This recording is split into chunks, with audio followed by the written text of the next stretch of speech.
This is the Growth to Freedom Show. Now, here is your host, Dan Kuschell. Welcome to growthtofreedom.com, the show that helps you transform your life, business, and relationships. I'm Dan Kuschell, and thanks for making us part of your day. We've got a great show today, actually a show that I've been looking forward to for some time. We have a very special guest who's going to be joining us by the name of Aaron Walker. And we're going to talk about something that I think where the rubber meets the road. Have you ever found yourself waking up in the morning feeling a sense that you don't have purpose? Or maybe you're not as happy, or maybe you're not as energized as you'd like to be? Well, today you're going to discover 3 words that are going to transform the quality of your life. We're going to talk about unpacking your past, planning your future. We're going to talk about happiness, how happiness is not a trait, it's a choice, right? And that's a quote from Aaron, by the way. So Aaron Walker will be joining us. By the way, our show is presented by Done For You Solutions. We'd love to connect with you on Twitter. You can join us at Dan_Kuschell. That's Dan_Kuschell, or email us at info@growthtofreedom.com. That's info@growthtofreedom.com. And by the way, stay tuned for the end of the program today, because we have a very special resource package we'd like to gift to you today. Our resources to help with better influence, the ability to lead, to be a better dad, a better parent, a better business person, and a whole lot more. So stay tuned, because we've got that special resource package for you. So we're going to dive into it. And like I said at the top of the hour here, this is a show I've been looking at for some time. Have you ever had a chance encounter that changed the direction of your life? Well, today's guest has a story, as I was doing some research for the show, that just blew me away, because in some ways he and I feel like are kindred spirits. He's going to tell the story about how he met a gentleman, a chance encounter at a Chamber of Commerce meeting, and how they've become lifelong friends. He's someone I consider a mentor today. In fact, part of the reason I actually have this radio show was being inspired by the gentleman you'll learn about that Aaron Walker has got a chance to learn from, work side by side. They're in a collaborative mentoring and coaching group together. And he's going to talk about doing life together. He's a dad of 2, a husband of over 35 years. There's probably some secrets you and I can learn from that. Wouldn't you agree? He's got 4 grandchildren. He's built 9 companies. His last company was a construction company before he started building his company at viewfromthetop.com. I would encourage you to go visit Aaron at viewfromthetop.com. So Aaron, welcome to the show. Thanks, Dan. Man, I appreciate that. It made me tired listening to all those accomplishments. I said, I want to go take a nap. Well, I'll tell you, you have a wealth of wisdom, and I want to dive right into it for our listeners. You had a chance encounter that was I think a pinnacle, shift in the direction of your career. You met a gentleman at, I believe it was a Ruby's in Tennessee, if I'm not mistaken. So talk about that encounter and what that has really developed over the years for you and what it's meant for you.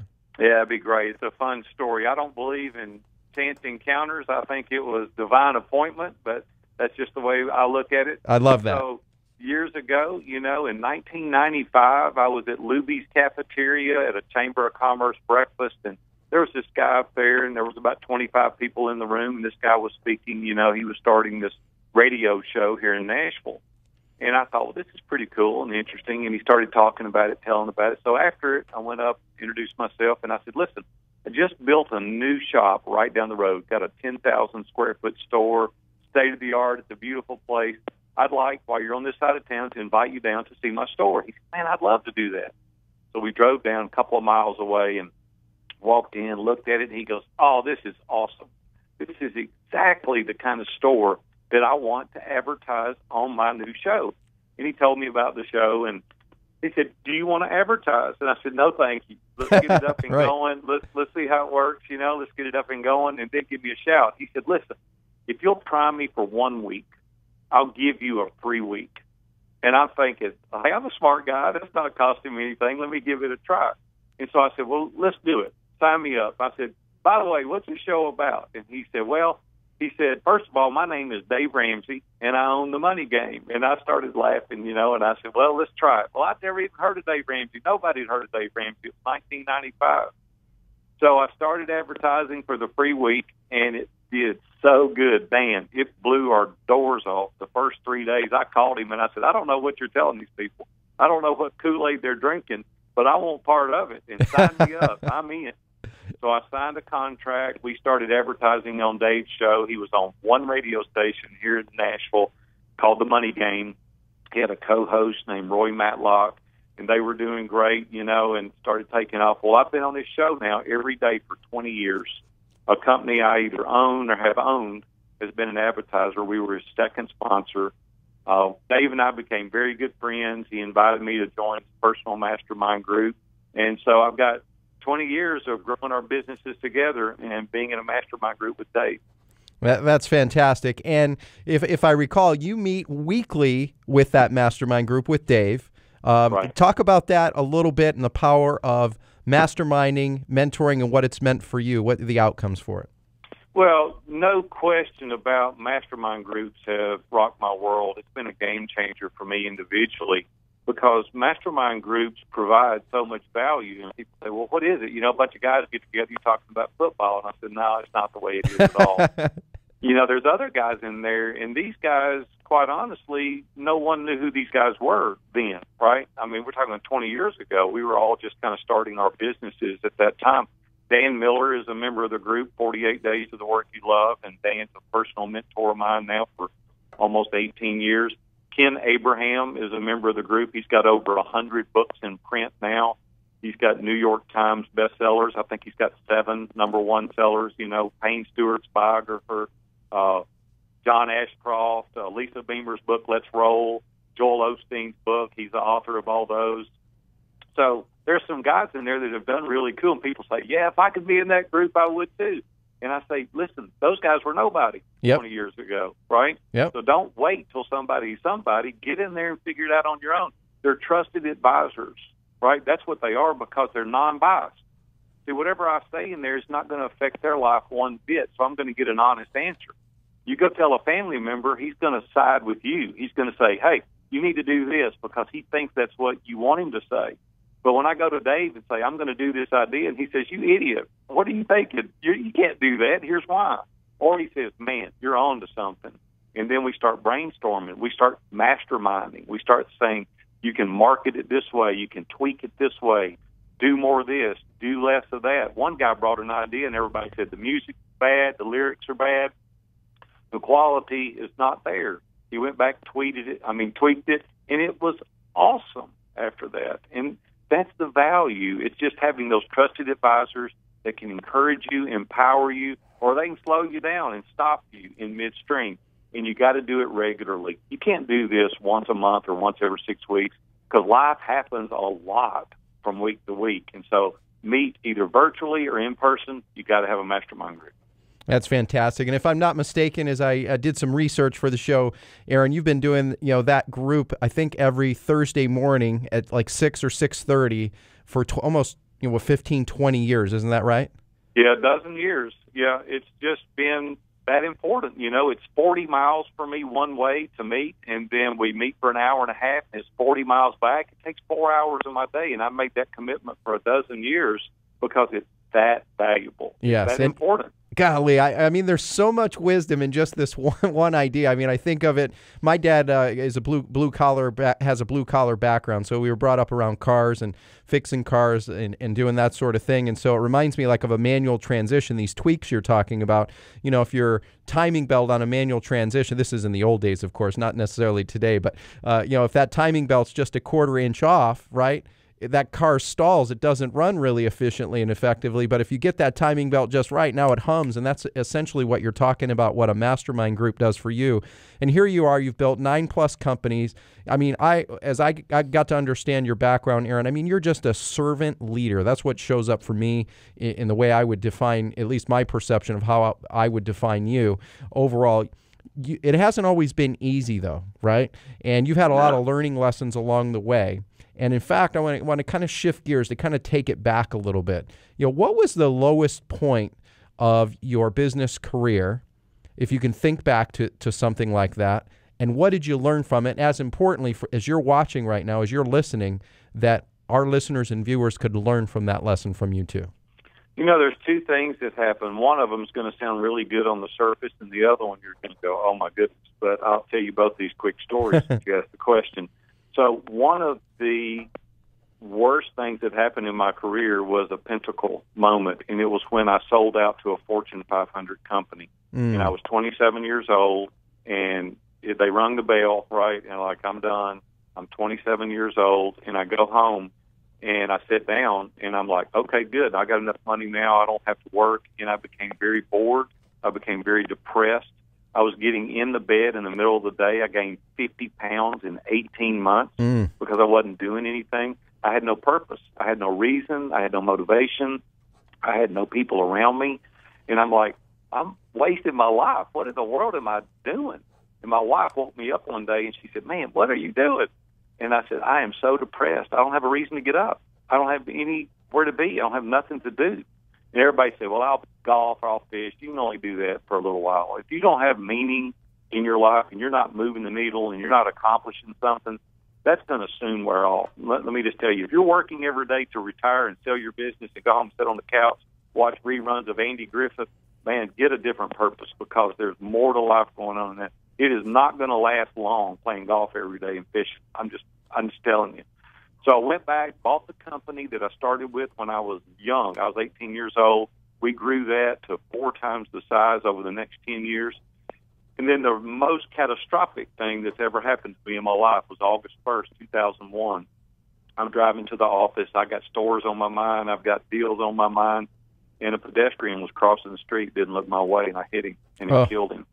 And my life stopped, like in time. It was like so surreal. Like this didn't just happen. And I get out of the car, my hand is shaking. I can't hold the phone steady enough to dial 911, and cars are stopping everywhere. And I'm like looking at this guy laying face down in the street, and I'm like, this really did. It was like, this really isn't happening to me. And speaking of happening to you, Aaron, when we come back after the break, I'd love to have you share what you learned from that experience and the transformation you've made to help others. That and a whole lot more with Aaron Walker on growthtofreedom.com. Welcome back to growthtofreedom.com, the show that helps you transform your life, business, and relationships. Let's summarize the first segment of the show. We've got Aaron Walker, founder of viewfromthetop.com.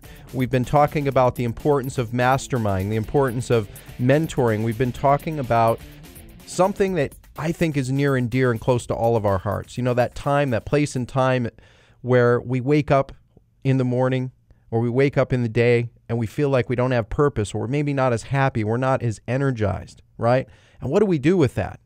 And Aaron's already shared some incredible wisdom to help navigate through that. And you don't go at this alone. In fact, one of the quotes from another interview I heard from Aaron, he says, do life together. And I think that's so important. And Aaron left off, he was talking about this point in his life, August 1st, 2001, when in his world, his life stopped. Aaron, why don't you pick up where you left off? Yeah, man. So I'm getting out of the car, and I'm looking. There's this elderly gentleman laying face down in the street, and I'm paralyzed. I mean, I can't do anything. People jumping out of their cars everywhere. It's a 4-lane highway. Cars going both ways. Everybody stops, and finally, I get control of my hand, and I can dial 911. And a couple minutes later, not even that long, ambulances, police cars, paramedics are coming from everywhere, and I'm like saying, God, I can't even believe this is happening to me. Please, Lord, this is not happening. Please let this guy live. And he's barely breathing. They put him in the car, carrying him to Vanderbilt, and he lives 3 days in the Vanderbilt trauma unit. And my life is just wrecked at this point. So my mastermind guys, my accountability group, my pastor, my good friends, they're coming to my aid. They're coming to my business. My wife is out of town with my 2 daughters. They're in Florida on a mission trip. So I'm there alone, and so I'm talking to all these guys and the support that they're giving me. So my wife gets back in town. We get together. We talk through it, and first thing my attorney said do is don't contact the family. Well, Dan, I'm sorry, but the first thing I did was contact the family. There's no way I cannot contact this family. I pay my condolences. I tell them how sorry I am. It was an accident. Everybody says it was an accident. The guy didn't look my way. My personal physician was best friends with this guy. So my physician goes to the family and speaks on my behalf and says, hey, this is a good guy. He's a good family. I've been his personal doctor for 30 years, and he said he's a good guy. And so anyway, there was never any lawsuits or anything like that. But here's what I came to realize. That could happen to me. Yep. Like, boom, right? Just instantly. And I'm thinking, what would my legacy be? Because we're all creating a legacy. Yep. It's just, what would mine be? Mine would be, at that time, he was a successful businessman. He had multiple stores. He was able to retire at 27. But I thought, that's not what all life is about. It's not just about success. And I started thinking about it, and Dave invited me a couple of years prior to that to go to Amelia Island with he and Sharon and Robin, and we all went down there and heard Bob Buford speak. And Bob wrote a book called Halftime. And it was about most people live their life chasing success, but there's more to it, and it's called significance. Yep. And that resonated with me. And I went to Robin, and I said, Robin, I can't keep chasing money and possessions and a bigger house and vacation homes. There's nothing wrong with those things. I love having those things. People that tell you money's not important, that has money, they're liars. That's Don't right. believe them. Run the other way. Yep. It is important.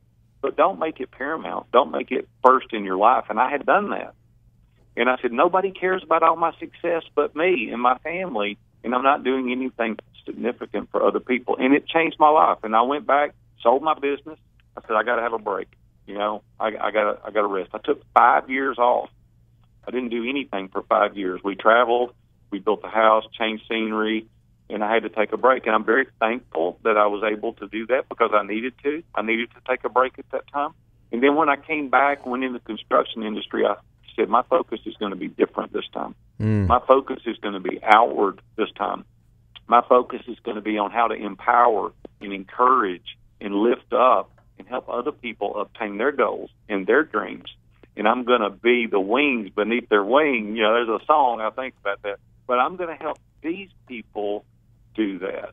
And so that's what approach we took. Well, what's ironic about doing that is we took a construction company that was building 1 or 2 houses a year, and we became the number one builder 3 consecutive years in Middle Tennessee by taking that approach. We would be proactive in helping the service industry side of that business, the sales side of that business, and we became known for being champion builders because we took that approach. See, that's what I want people to realize today. You can be successful, man. You can choose your own schedule. You can have financial freedom. You can have a clear conscience in every decision. You can take care of yourself physically. You can do all those things and be successful. But I want people to look outward, Dan. I want people to help people meet their needs and help people that can't help themselves, people that can't repay you. I want you to be available even when it's not convenient for you. And now we're talking about a life that is holistic, a life that is well lived. Oh, that is such great advice. I have the chills with what you're sharing for a multitude of reasons. As you shared your story, it reminded me in 2007, 2 weeks after my son Kyler was born, I ended up in a hospital after I had spent many years building up a few companies, and we were doing what I felt was some good things. And when I had to sign the disclaimer, Aaron, that said I had a 1 in X chance of dying with this procedure, it unraveled my world. And wow. I made some choices that I was going to focus in using your language. Significance for me, it was about, what did I want my life to be and legacy? And it, had less to do with building all kinds of big companies and chasing the money. It was about really being there for my kids. And I sold my companies within 18 months and took years off, similar to what you just described, to figure out essentially what was best for me. I heard you talk about in one of your other interviews about, one of the most critical questions that I've ever asked myself, and I gather you teach, which is, what do I want, right? And you have a 25-question assessment, and I know we'll talk a little bit more about that in a later segment here. But talk about, real quickly, before we go to another break, Aaron, dealing with fear. Because one of the things, you've run 9 companies, you dealt with this incredible tragedy, and you've turned it into triumph and transformation, in my eyes. How did you deal with the fear of being in that moment, caught, like, stuck potentially, but found your way out. What was it? How did you deal with it? How did you view it? Give everybody a perspective, because I know as you're watching, listening, you're going to deal with fear at some point. It's not whether you're going to get knocked down, it's how long you stay down. And our goal to bring you champions like Aaron to show you paths and shortcuts to help break through that fear. Yeah. I love to talk about fear, and I'll tell you why I do. When my daughters were little, they would come and they'd say, Dad, I want to do this, but I'm afraid I won't succeed at it. I'm afraid. And I said, listen, failure is in not trying, not in not succeeding. And I couldn't lay in bed at night and think, would that have worked? And that would kill me, Dan. If I had laid there and said, I could have done that, probably, but I'll never know, because I was afraid that I would fall down. You can't look at it like that. I tell everybody, fear missing an opportunity more than you fear failure. Fear missing an opportunity more than you fear failure. I mean, that's incredible wisdom. I mean, as you're listening right now, do the thing that you fear most. Embrace it, and then go for it. And when we come back, we're going to talk more about success and significance, a view from the top, how to plan your future, how to do life together, relationships, and how to transform the quality of your life and business with Aaron Walker on growthtofreedom.com.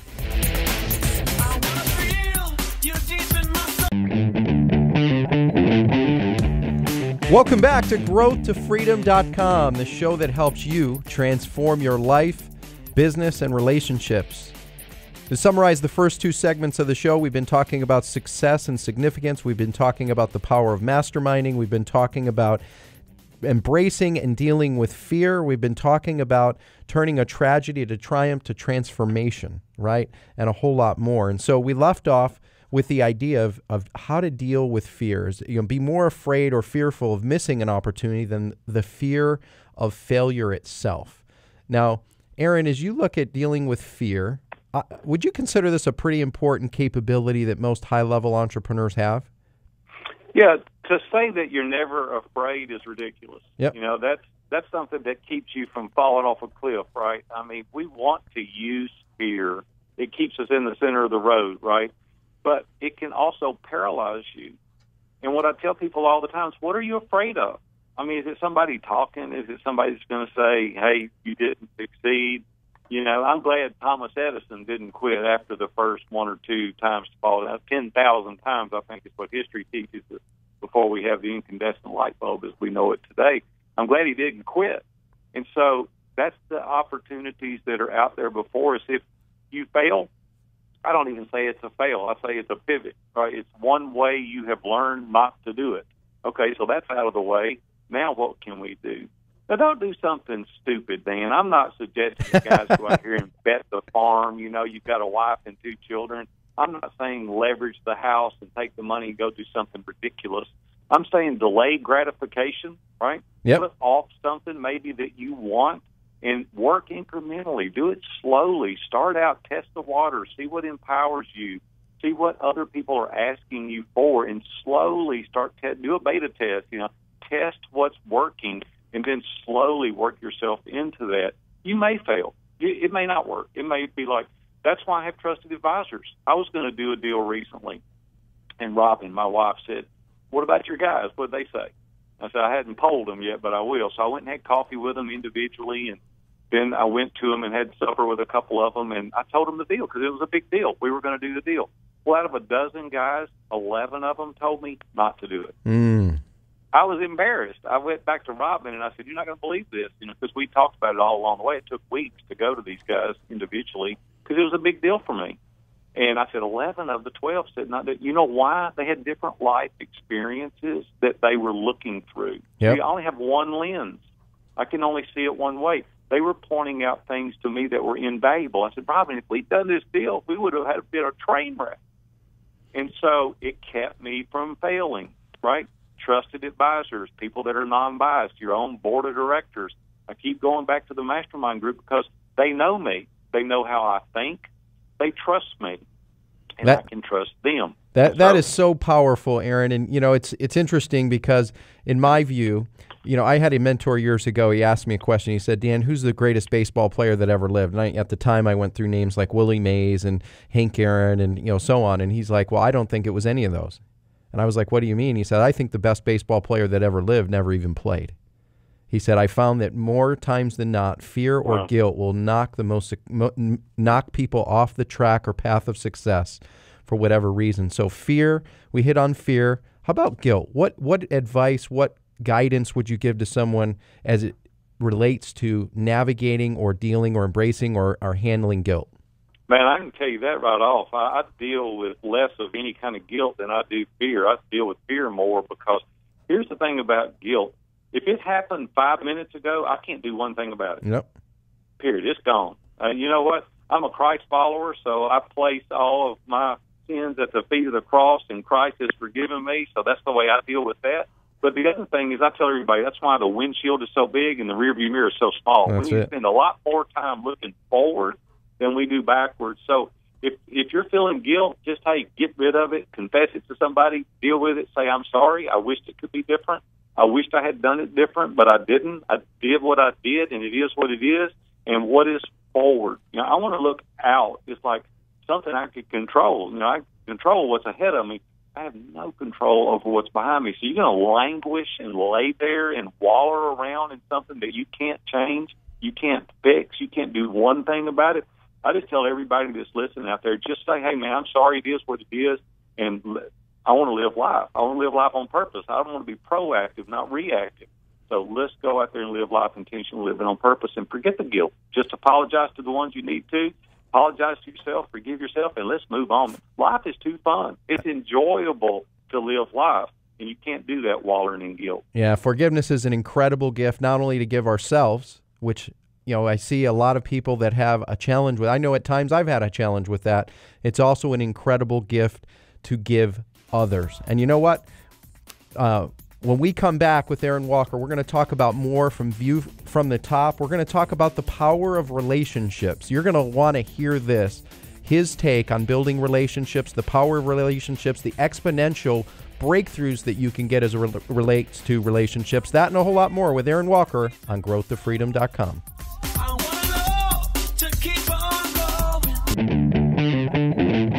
Welcome back to growthtofreedom.com. Wow, we're coming down the home stretch. Let me ask you, as you're watching, as you're listening right now, what if you could live a life on purpose? Live a life with success and, more importantly, with significance, real meaning, real purpose. Or how about transforming fear and guilt to freedom? Or building trusted advisors, being able to embrace forgiveness to be able to go to that next level. Well, our guest today has been Aaron Walker. He's been talking about that and a whole lot more. And Aaron, what I'd love to ask is, you talked earlier about legacy, and you talked about being able to leave that legacy. So as you have 4 grandkids, as you see it, what is the legacy that you want to leave, or what are the values, or what do you want to be known as when it's all said and done? I want my kids and grandkids to stand there one day, when I'm parallel with the floor. And they call me Big A, by the way. My grandkids do. I want them to say, Big A loved me, he cared, and he helped ordinary men become extraordinary. And he was a man's man. That's what I want my grandkids to say, that he loved the Lord more than anything. He loved his wife next, and then his children, then his grandchildren. There's only a few things Greg McCowan points out in his book, Essentialism, that talks about we need to get rid of the non-essentials in our life and focus on the vital few things that really matter. And relationships, quite honestly, is paramount. And I learned that through watching my dad interact with people his entire life. We came from a very humble background then. My dad never made over $15,000 a year in his life, ever. So my dad didn't have any money. But in 2006, my dad passed away of lung cancer. And we stood at his casket, people coming in to pay their condolences with my 2 brothers, my sister, and my mom. Dan, for 6.5 hours, the line was to the parking lot. It took an hour and a half on average to get through the line to see the family. Every person that came through there, whether they were 6 years old or 75 years old, said, let me tell you what your dad meant to me. Let me tell you how your dad was there to help me. Let me tell you how your dad lent a helping hand.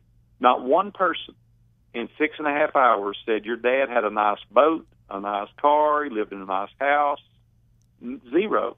Every person for 6.5 hours said the relationship is what I remember your dad for. And I thought, man, how sad is that we spend 95% of our time trying to obtain possessions that are going to rust and decay and go away and not matter, and we spend so little time investing in relationships intentionally that really matter, that move the needle.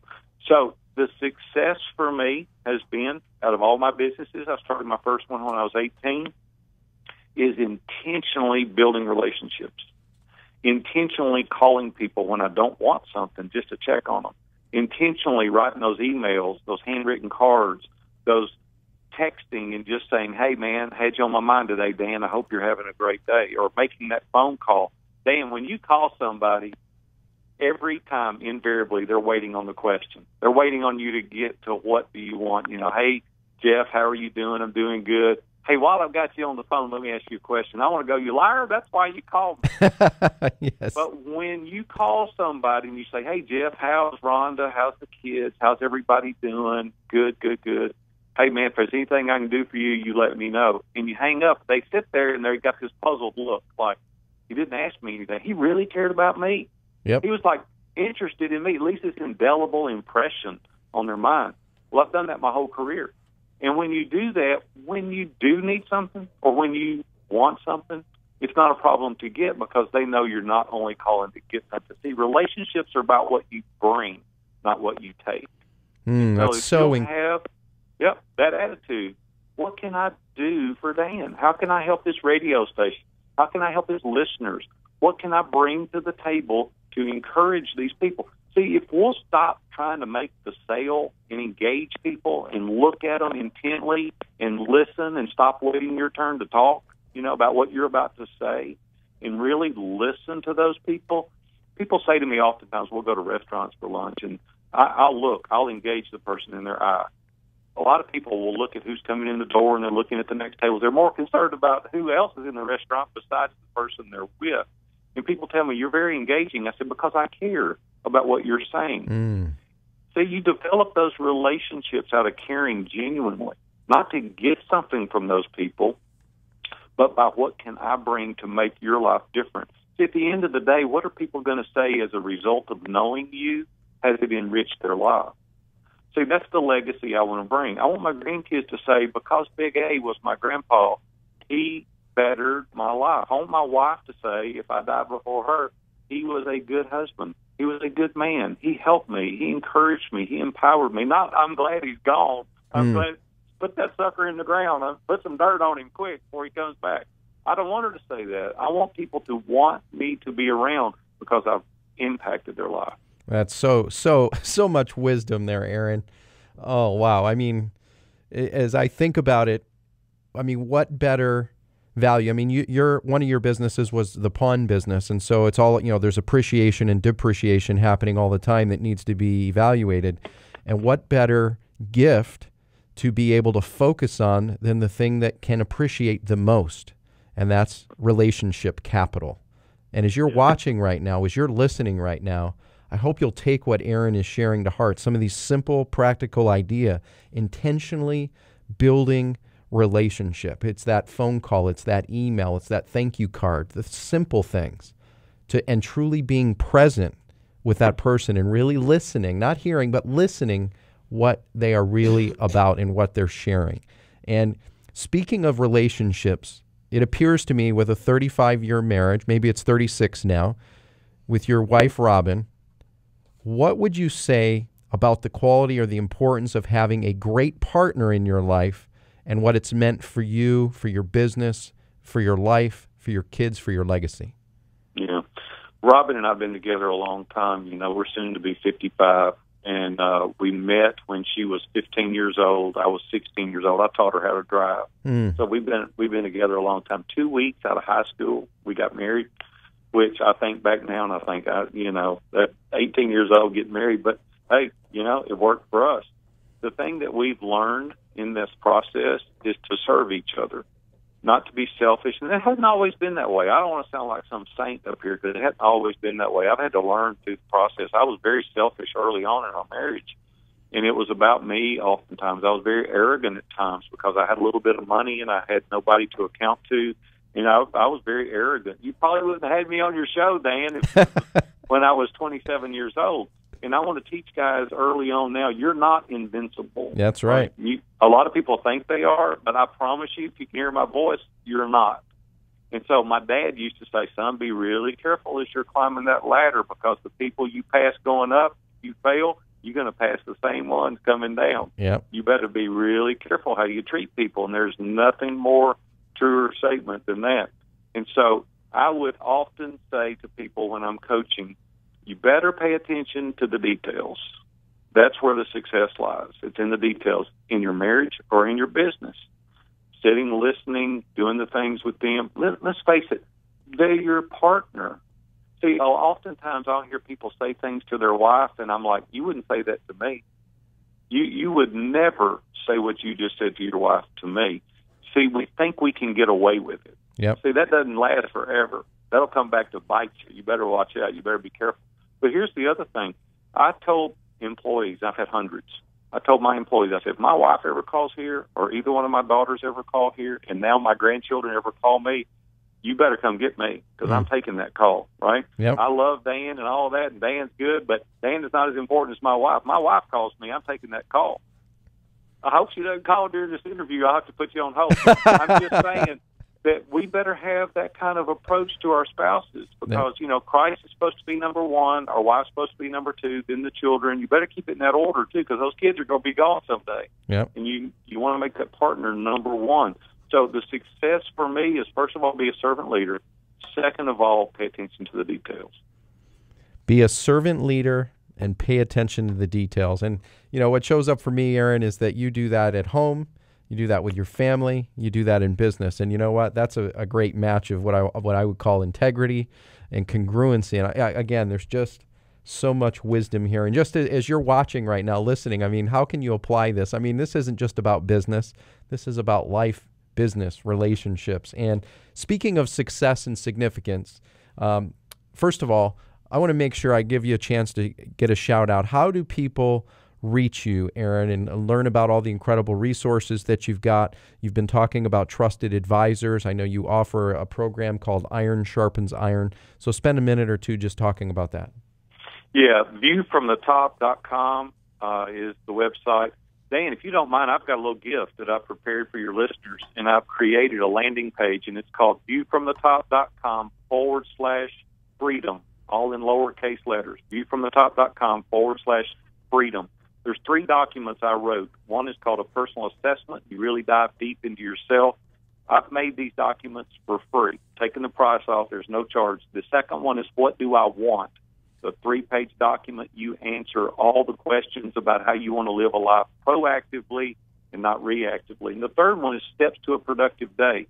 It's another 3-page document that helps you establish your day each and every day methodically to go through your day. It's kind of like a to-do list on steroids. And I want to give those to your listeners. I've taken the price off. I'm going to leave it up for 30 days. You can go in and download these.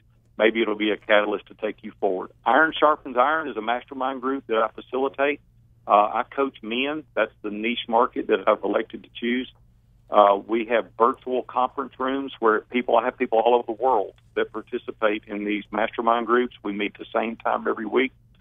The community is $37 a month. You interact with me every Wednesday for an hour on a webinar. We have a forum. You can come together. Everybody, we have people that run huge companies and solopreneurs everywhere in between. We have people all over the world that belong to the community. It's $37 a month. Listen, you can't buy a cup of McDonald's coffee every day for that kind of value, and we have a lot of interaction personally. So those are how you can find me. Twitter is @BFTCoach. Man, I would love for you to interact with me. I'm very active on Twitter, and I would love to talk to you. I coach men one-on-one each and every day. I have a list of guys that I coach. I'd love to interact with you. I'm a busy guy, but I'm having more fun than I've ever had in my life, Dan. This has been awesome. Oh, wow. To be on your show. And thank you for this gift for our viewers, for our listeners. I want to encourage you, go visit Aaron. In fact, do it now. I mean, while it's front of mind, top of mind, go visit him at viewfromthetop.com/freedom and get the gift package, the assessment, what do I want tool, and steps to a productive day. That's viewfromthetop.com/freedom. You can also hit him up on Twitter at DFTcoach, at DFTcoach. Also, V is in Victor. V, sorry about that. VFT, that's view, initials of View from the Top, at VFT Coach. You can also email Aaron at viewfromthetop.com. That's Aaron at viewfromthetop.com. Now, Aaron, wow, I mean, time flies when we're having fun. I mean, can you believe that we've just gone through almost an hour? Let's go through another hour. Just tell your other guests you can't. Let's just mean you keep on. So I think we should. In fact, I want to bring you. I want to bring you up on a follow-up episode. Would that be possible? Because I mean, there's just a lot of fun. Awesome. Yeah, I'd love to be your guest. That would be so fun. Absolutely. Awesome. Well, folks, as you're watching, as you're listening right now, Aaron, let's do this. Rapid fire. What are action steps someone can take from all the incredible wisdom you've shared today? Yeah, I'd say go slow. You don't have to do it all. It's not, eating an elephant half of a bite at a time. So it's a big elephant here. Just choose. I work really good in small, focused blocks of energy. So just focus on one task at a time. It'll be there tomorrow. So just for a rapid fire, go slow. Go slow. What's your favorite tool or hack that you use? Favorite what? Your favorite productivity tool. Oh, there's a lot of them out there, but I'll tell you one really good one that really helps me is billiondesigns.com. 31,000 graphic artists out there. They really help us a lot. Oh, that's awesome. And Aaron, I just want to thank you for being a part of the show. I feel smarter for it. As you're watching, as you're listening, I hope you feel smarter for it. Go visit Aaron at his site, and I appreciate you. Now is your time. Take action with what we've been sharing. Take the first step. You can get a recap of this show at growththefreedom.com/27. That's growththefreedom.com/27. And if this show's resonated with you in some small way, I hope you'll repeat after me. I'm a winner. I'm a champion. I'm the best. I deserve it. And you do. I encourage you, find a mentoring group, a mastermind group. Talk to Aaron. He can help you there too. Seize the day. Make it a great week. We'll see you next time on growththefreedom.com.